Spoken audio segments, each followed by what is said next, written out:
A ruthless martial arts instructor shattered a young janitor's life just to satisfy his own inflated ego. He believed he was untouchable, until a calm stranger walking a German shepherd told him to stop. Laughing, the bully issued a public challenge, convinced it would be an easy victory. What he didn't realize was that the man standing before him was a Navy SEAL, and the lesson coming his way would be unforgettable. Late October humidity clung to the cobblestone streets of Charleston, mixing with salty harbor air and the faint fragrance of jasmine drifting through the historic district. Spanish moss hung from ancient oak trees, giving the city its timeless charm. For Wyatt Miller, a man used to chaos, the slow rhythm of the Lowcountry was a welcome change. At 32, Wyatt stood just over 6 feet tall, built with lean, functional strength shaped by years of combat rather than gym mirrors. His sandy hair was cropped short, and his stormy blue eyes scanned the world with calm awareness. Dressed in worn jeans and a plain gray t-shirt, he blended easily among tourists. Only his posture, balanced and ready, set him apart. At his side walked Gunnar, a 4-year-old German shepherd with sharp amber eyes and a disciplined gait. Gunnar wasn't a pet.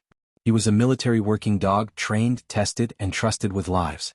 The dog ignored pigeons and squirrels, focused solely on his handler. As they turned onto a street lined with upscale shops, a harsh voice shattered the peaceful afternoon. Wyatt stopped instantly. Gunnar sat alert. About 50 yards ahead, outside a black-painted building glowing with a neon sign reading Titanium Fist Martial Arts, a confrontation was unfolding. A bright red sports car sat illegally parked out front. Looming over it was Brock Sterling, the dojo's owner. Brock was flashy, tanned to an unnatural orange, his slick hair shining with too much gel. His tight black shirt strained over bulky arms lacking real definition. His sneer was full of entitlement. Cowering beside the car stood Emily Vance, a petite janitor barely in her early 20s. Her oversized gray uniform hung loosely on her thin frame. A tipped mop bucket spilled soapy water across the sidewalk, a few drops splashing the car's tire. Brock exploded. "Do you know how expensive this car is?" he screamed, jabbing a finger inches from her face. "You useless idiot." Emily trembled, apologizing through tears. She tried to clean the water, but Brock slapped the rag from her hand and stepped closer, towering over her. People slowed to watch, but no one intervened. Wyatt started walk. Wyatt didn't rush. His movements were steady, deliberate. He felt no rage, only clarity. Gunnar matched his stride, a low warning rumble vibrating in his chest. As Wyatt approached, Brock grabbed Emily by the shoulder, shaking her as he threatened to dock her pay. "That was enough." "That's enough," Wyatt said calmly. The authority in his voice froze Brock instantly. Spinning around, Brock scoffed when he saw Wyatt's simple clothes. "Mind your business," he snapped. "She damaged my property." Wyatt ignored him and looked at Emily. "Are you all right?" he asked gently. She nodded, unable to speak. Wyatt's gaze hardened as he turned back to Brock. "It's water on a tire. Washes off. Touch her again and we'll have a real problem." Brock laughed and puffed out his chest. "Do you know who I am? I own this place. I'm a black belt master." When Brock insulted Gunnar, the dog stepped forward with a deep, controlled growl, pure warning. Brock jumped back, fear cracking through his arrogance. "He's more controlled than you," Wyatt said evenly. "A real man doesn't scream at a woman half his size." The crowd murmured. Phones came out. Brock felt control slipping. Desperate, he pointed at Wyatt. "Fine. You think you're tough? Come to my dojo tomorrow.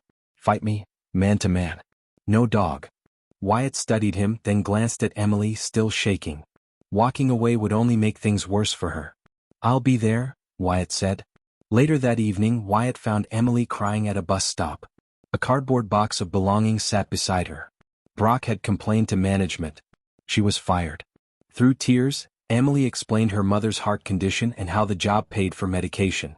She had $40 left. Wyatt felt a cold fire ignite in his chest. "You didn't fail," he told her. "You were targeted." He promised she wouldn't lose her home. Tomorrow Brock would answer for everything. The next morning, Wyatt gathered information. A local Marine veteran confirmed Brock's reputation: extortion, fake fees, intimidation. Wyatt observed the dojo, spotting predatory contracts and illegal supplements stored in the back. At the public library, Wyatt uncovered the truth. Brock Sterling had been permanently expelled from the National Martial Arts Association years earlier for fraud. At noon, the dojo filled with parents and students. Wyatt entered in full navy dress whites, Gunnar at his side. The room fell silent. Brock mocked him, until Wyatt accepted the challenge publicly and set conditions. If Wyatt lost, he'd leave town and pay damages. If Brock lost, he'd apologize to Emily, repay her wages and refund the parents. Brock agreed, blinded by ego. The fight lasted less than 3 minutes.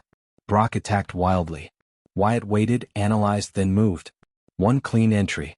One controlled takedown. Brock slammed into the mat, pinned helplessly. "I tap." Brock screamed. Wyatt released him and presented the evidence. Parents learned the truth: fake belts, stolen money, extortion. Police entered moments later. Brock was arrested for fraud, racketeering, and attempted assault. Emily stood tall as Brock was led away in cuffs. A week later, the black paint was stripped from the building. The neighborhood felt lighter. Emily had her job back, and restitution money covered her mother's medication for years. Wyatt prepared to leave Charleston. Shop owners thanked him. Parents hugged Emily. Justice had been restored. At sunset, Wyatt sat by the harbor with Gunner. No medals. No applause. Just quiet satisfaction. Protecting the homeland wasn't always about war. Sometimes it was about standing up for one powerless person. "We did good," Wyatt whispered. As the sun disappeared.